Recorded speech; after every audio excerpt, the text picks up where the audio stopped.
Hey class, and happy Monday. All right, this video is for anyone who didn't get to catch all the Zooms today. So let's go over what you need to be doing for work at home. So morning meeting, couple little announcements. First off, remember we're spotlighting a student every week. So if you see Josh, congratulate him. Super proud of you for being punctual and for staying positive during all this virtual learning. So great job, Josh. Note that you will be watching CNN 10. That hasn't changed. That's something that you do every day, or complete. Those of you who do this, you know who you are. Complete that daily question. If not, you're doing CNN 10 and your journal that goes along with it. Today, we're going to do your vocational question of the day. So let's click on that and I'll read it. Yeah. Are you interested in becoming a janitor? So our last couple vocational questions have been if there's a particular job that you would want to do. So make sure that you write a nice complete sentence. Yes, I would like to be a janitor, or no, I'm not interested in that. And you can pause this right here so you can hold tight and do that writing assignment, okay? Because I'm going to go back. Go back to this first slide. Okay. So also one thing, there are packets available now. They're in the front office for you. So you have the next couple weeks. It's quite a bit actually. So you don't have to run out again in 3 weeks. So Miss Wright works very diligently making these packets. So you can pick up in the office today, tomorrow, or Wednesday. You're going to need it for Thursday. So really need to get those. And if you can't make it out, please let me know and we'll come up with a different arrangement. Okay. So that's everything for morning meeting. Make sure that you've completed that and paused to be able to look at that vocational question of the day. For reading, we're going to do chapter 2 together. So let's get that out. And then after we're done, you can get on Epic and just choose a book. I did not assign you a book, so just make sure you're doing some independent reading, okay? Let me click off here and let's get on chapter 2. And it will look just like this. And make sure that you have a highlighter, because as I read, we're going to highlight some kind of key information. Tomorrow, if you get on the Zoom, you're going to split up into you're going to have a partner and you're going to look at this and do an activity with a peer. So this is the last time that we're going to read it together, like you're going to hear me read chapter 2. Okay? So pause this while you get out your chapter 2 and you get out a highlighter. All right, hopefully you're ready, and I'm going to read and then we're going to highlight some key information together, okay? All right. The class will learn how laws are made. What will they use? They can use books, websites, or videos. Mr. Landry chooses a video. So what are those different sources of information? What are those different sources that they use? Well, they said that you can use to find information books, websites, or videos. You're getting information right now by watching this video. So Mr. Landry's class is going to learn how laws are made by watching a video.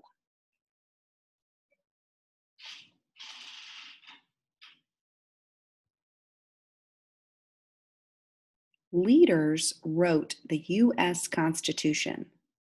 The Constitution has laws. It says how to make new laws. What document tells us how laws are made? The Constitution. Got that twice. Let's highlight it both times. The Constitution. And here's a picture of what the Constitution looked like, or looks like, because we still have it.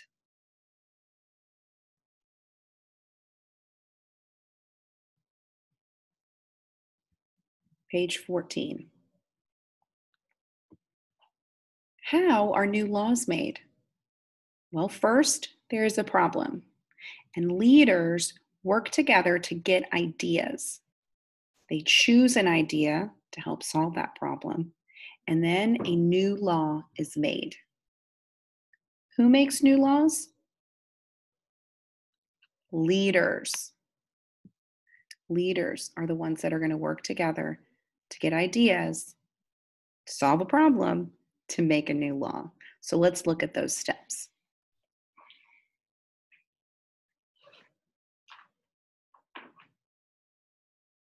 First, there must be a problem.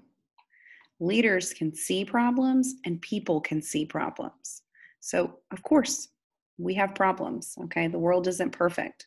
So, first, we have to acknowledge that problem. We have to see the problem. That's our first step, okay? What's the problem?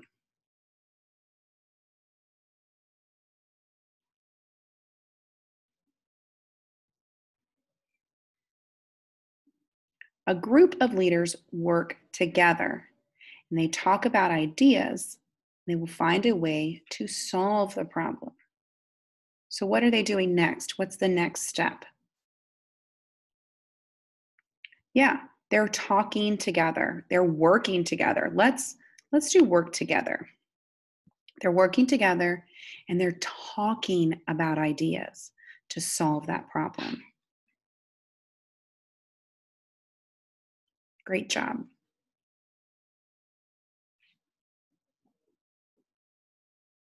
All right, so they're talking. The group of leaders must agree. So they talk more and they find one idea to solve the problem. So they're talking, they're working together. And what do they have to do next? They have to find how many ideas to solve the problem? One. They find one idea to solve that problem.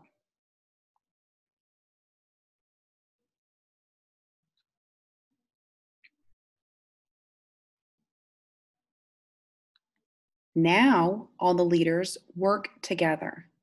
They talk about the problem and they talk about the idea. So there's that working together piece again, okay?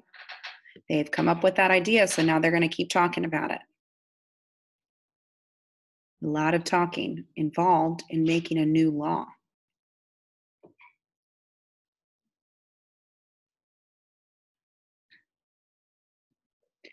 The leaders must choose if they like the idea. And how do they choose? They vote.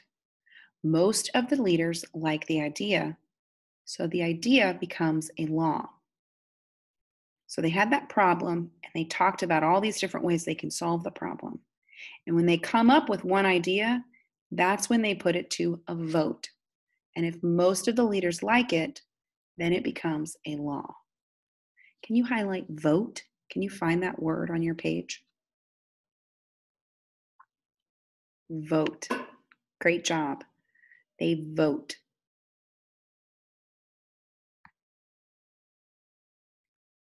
Leaders work hard to make a new law. Many people help make a law. People help make good laws. Other people are involved in making laws to make sure that the laws are fair for everyone. This kind of picture right here lets us know that. You know, they're talking about this law and they're making it, but they want it to make it fair and equal for everyone.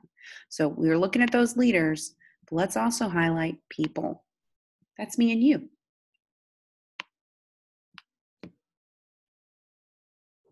Great job. Now, if you want to listen to this again, you know that you can go back and just rewatch this video and read it as many times as you need to before we have our partner up activity tomorrow. And if you miss the Zoom tomorrow, that's okay. We'll find a way that you can do that, maybe with me, or we'll find another activity similar to it. Okay. So last up, we have math. Let me get back to my page. So Thursday, we're going to do a little cooking activity.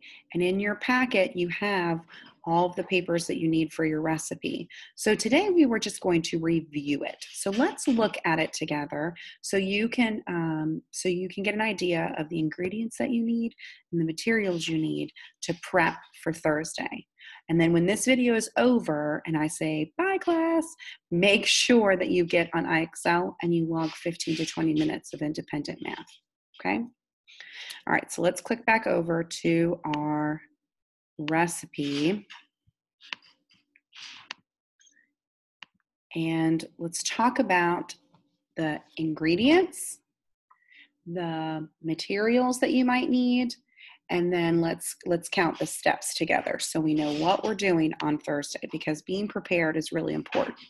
So take a minute, if you're looking at this by yourself, pause the video real quick and see if you can name all of the ingredients that we need for our cooking activity on Thursday.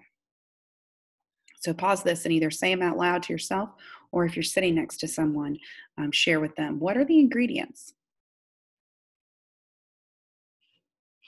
Okay, so hopefully you had time to share and you paused the video. So our ingredients are apples, peanut butter, nuts, and chocolate chips.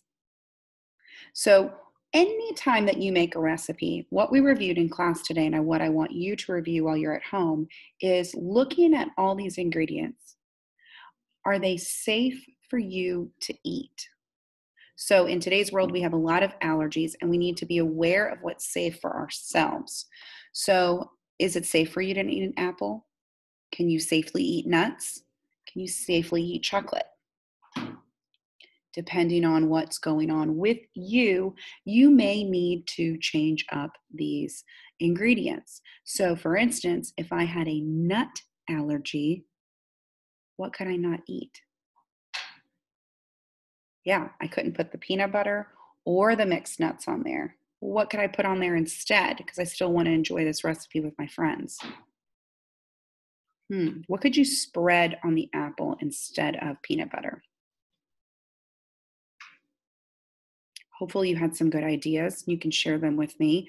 But maybe I want to put yogurt on there. Or somebody said icing this morning. That's not necessarily the healthiest choice, but you could.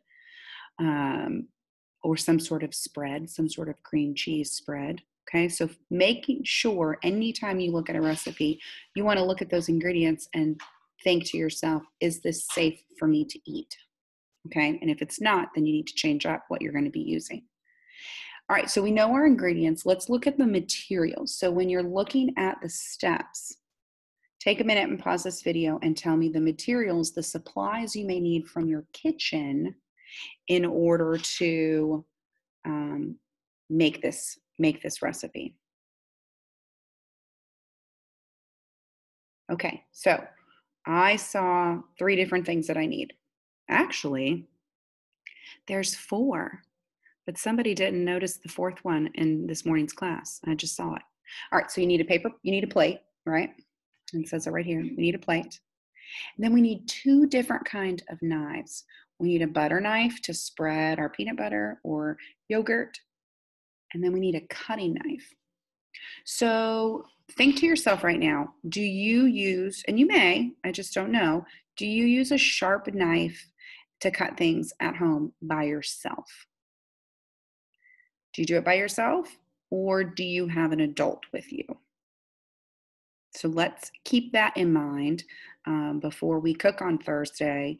Is, do you need assistance with using that cutting knife? Because knives are sharp.